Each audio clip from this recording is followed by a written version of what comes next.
খুশি খুশি মধুরাতে মনের দোসর সাথে রঙে রঙে মন ভোর দাও রঙে রঙে মন ভোর দাও খুশি খুশি মধুরাতে মনের দোসর সাথে রঙে রঙে মন ভোর দাও রঙে রঙে মন ভোর দাও।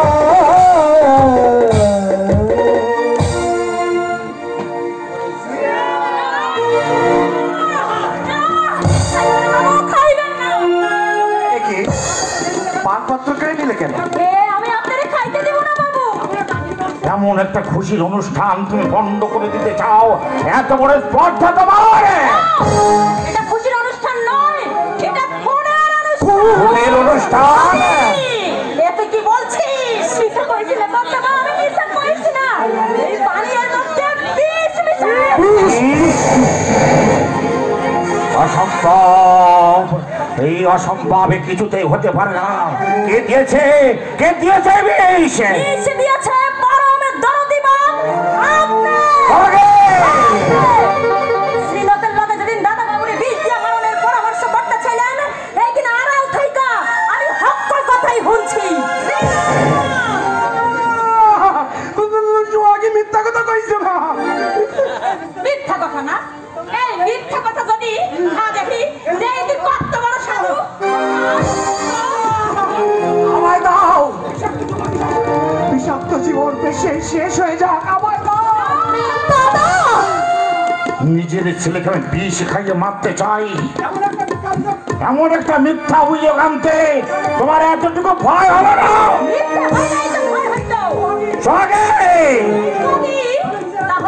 তাহলে নিজের হাতে খাইয়ে দেখতো ওই দিদি মনির জামাই বাবুরে। কি হলো? দাঁড়িয়ে রইলে কেন? দাও, প্রকৃতপক্ষে সবাই জেনে যা যে তুমি নির্দোষ। পয়সা দেখি যেমন সাহস তোর না বহুত ভাই, এতদিন তোমাকে সৎ মহাত করে জানতাম, সেই তুমি আজ এত হীন ছেলেকে যে বিষ খাইয়ে মারতে চায়, কথা হলো মানুষ না। মানুষকে কখনো জনগণের প্রতিনিধি করা যায় না। দলের সদস্য পদ থেকে আপনাকে পাপ দেওয়া হলো। আপনাকে আমার কিছু বলার নেই মশাই, আপনার তুলনা শুধু আপনি। সবাই তোমাকে ছি ছি ধিক্কার দিচ্ছে। তুমি যে আমার বাবা সে কথা ভাবতে লজ্জায় আমার মাথা হেঁটে আসছে। আপনি আমার সঙ্গে দাঁড়িয়ে মেশামশাই নাকি ছদ্মবেশে অন্য কেউ? অভিষেককে আপনি বিষ খাইয়ে মেরে ফেলতে চাইছেন? মমতা বলে কি আপনার মধ্যে কিছুই নেই? মমতা বলে ওর কোনো দিনও ছিল না। অভি যদি তোমার এতই শত্রু হয়েছিল তাহলে আমাকে কেন বললে না?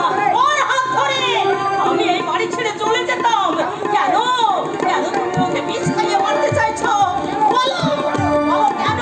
জবাব দাও। শুনে যাও,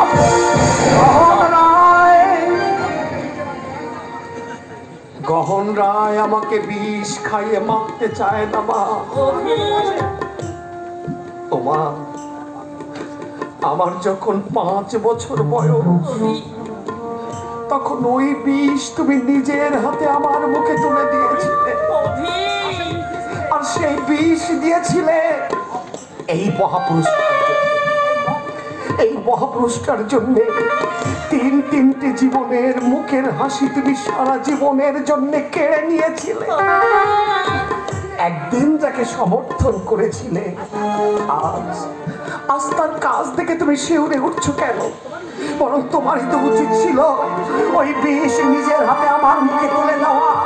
তাহলে এই কাহিনী যারা দেখতো বা শুনতো, জগতে মা সম্পর্কে তাদের একটা নতুন ধারণা জন্মে যেত। তোমার পাশে এই মুহূর্তে সোহাগীকে দান করিয়ে ভাবছি, প্রকৃতপক্ষে কে আমার আত্মীয়, তুমি নাকি সোহাগী? একটা ঝিয়ের এখনো ধৃষ্টতা আমি কিছুতেই সহ্য করব না। আমি জেনেছি তুমি কে। যেই হোক না কেন, ওকে আমি কিছুতেই ক্ষমা করবো না। শ্রীনাথ, আমার চাবুক নিয়ে শ্রীনাথ যা আমার চাবুক নিয়ে আয়, যা। নিজে গুরুতর অপরাধ করে তুমি আবার ওকে চাবুক মারবে? তুমি ভেবেছো তোমার সমস্ত অন্যায় আমরা মুখ বুজে সহ্য করবো? করতে হবে, করতে হবে। আমার সমস্ত অন্যায় তোমাদের মুখ বুঝে সহ্য করতে হবে। যেহেতু বাড়িটা আমার, আর এই বাড়িতে তোমাদেরকে থাকতে হলে আমার অনুগ্রহপুষ্ট হয়ে তোমাদের বাড়িতেই থাকতে হবে। ওর গায়ে চাবুক মারলে তোমার সঙ্গে আমার যে বোঝাপড়া বাকি আছে, সেই চরম বোঝাপড়াটা কিন্তু আজ হয়ে যাবে। চরম বোঝাপড়া করতে আজ আমিও চাই। বেশ, তাহলে অপেক্ষা করো, আমি প্রস্তুত হয়ে আসছি। কোথায় যাচ্ছি? দেখি বোঝাপড়া করতে চাই, নিয়ে আসুক আমার চাবুক। যেমন মান সম্মান এমনি ভাবে ধুলোর সঙ্গে মিশিয়ে দিতে চায়, তাকে আমি কিছুতেই খাওয়া করবো না। মান সম্মানের কথা আপনি আর এই পাপে মুখে উচ্চারণ করবেন না। সবে সারা জীবন ধরে যে একের পর এক পাপ করে এসেছে, সাধু ছেলে থেকে যে গোপনে খুনের ষড়যন্ত্রে লিপ্ত হয়, সে যদি সম্মানের দাবি করে, তাহলে তো ওই জঙ্গলের জন্তু জানোয়াররাও সম্মান পায়। বেশ! চাবুক দে শ্রীনাথ, চাবুক দে। সহ্য কর তোমার জঙ্গলের জন্তু জানোয়ারের অত্যাচার, তুই নিজে সহ্য কর। এই সরে যা, সরে যা।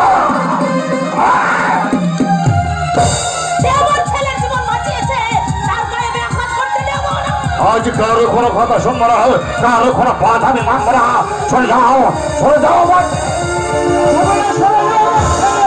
না, আমি সরবো না, আমি কিছুতেই সরবো না। নইলে তোমার এবার মানে গুলি কিন্তু তোমার বুকে বসিয়ে দেবো। সরে যাও।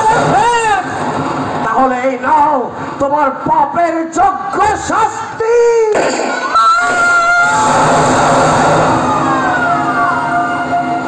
তুই কি করলি দাদা? মাকে তুই খুন করলি। তুই কি করলি?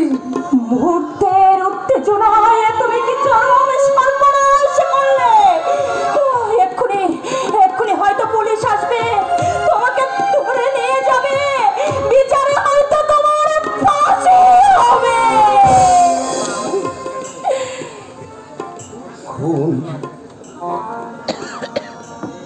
মাকে? আমি আমি আমি আমার মাকে খুন করব? আমি আমার মা? তাই বুঝি এত রক্ত? আমি আমি আমি নিজের হাতে আমার আমার মাকে খুন করেছি। আমার আমার আমার মাকে না না না, দেখুন দেখুন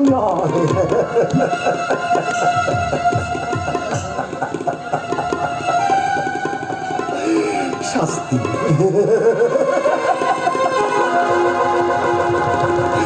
শাস্তি দিয়েছি আমি, অপরাধীকে শাস্তি দিয়েছি।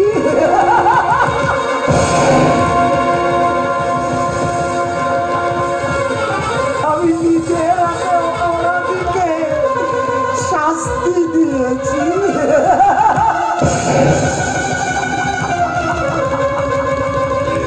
রক্ত শাস্তি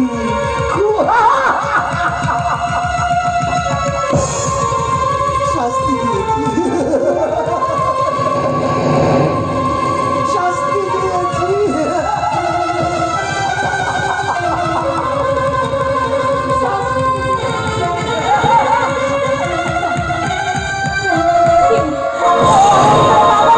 ছুটে বেরিয়ে গেল কেন? তবে তবে কি তবে কি না না না না না না না না, এ হতে পারে না, এ কিছুতেই হতে পারে না। মাকে এখনই হাসপাতালে নিয়ে যেতে হবে। মাকে বাবলা ক্লিনিকে নিয়ে যাও, বাবলা ক্লিনিকে নিয়ে যাও। বাবু কি হয়ে গেল? শ্রীনাথ, এই ভালো হলো রে শ্রীনাথ। এমনি একটা কিছু না ঘটলে ভুলের বোঝা যে দিনে দিনে আমার আরো বেড়ে দিত জীবন ভর আমি শুধু ভুলই করে গেছি রে শ্রীনাথ।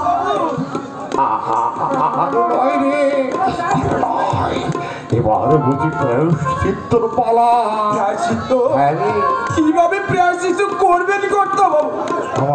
আমার স্থাবর সমস্ত সম্পত্তি আমি ওদের 4 জনের নামে সমান অংশে ভাগ করে দিয়ে যাবো রে শ্রীনাথ। 4 জন? কি কর্তা বাবু? অঙ্কুর, অভিষেক, কৌশালী এত কর্তা বাবু। আরে তোকে আমি 10,000 টাকা দিয়ে যাবো রে শ্রীনাথ। কর্তা বাবু, সেগুলো নিয়ে তুই গ্রামে চলে যাস। বাড়ি ছেড়ে আপনি কোথায় যাবেন কর্তা বাবু? আমি কিচ্ছু জানি না রে শ্রীনাথ, আমি কিচ্ছু জানি না।